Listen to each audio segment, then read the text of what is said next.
ഒരിക്കലൊരിടത്ത് ഒരു അച്ഛനും മകനും താമസിച്ചിരുന്നു. മകൻ ജനിച്ച ഉടൻ അമ്മ മരിച്ചു. അച്ഛൻ കഷ്ടപ്പെട്ട് അവനെ വളർത്തി. അവരുടെ സ്നേഹം വളർന്നു. അവർ പരസ്പരം താങ്ങും തണലുമായി.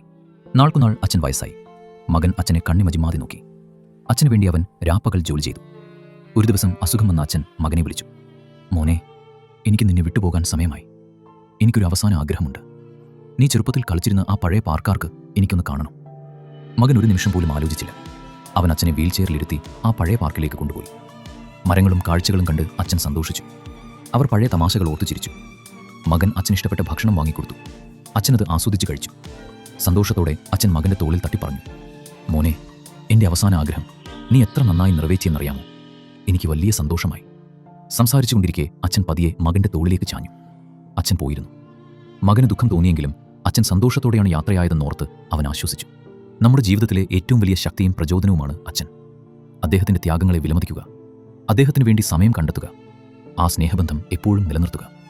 നിങ്ങൾക്കും നിങ്ങളുടെ അച്ഛനോട് സ്നേഹമുണ്ടോ? ഉണ്ടെങ്കിൽ ഈ ചാനൽ സബ്സ്ക്രൈബ് ചെയ്യാൻ മറക്കരുത്.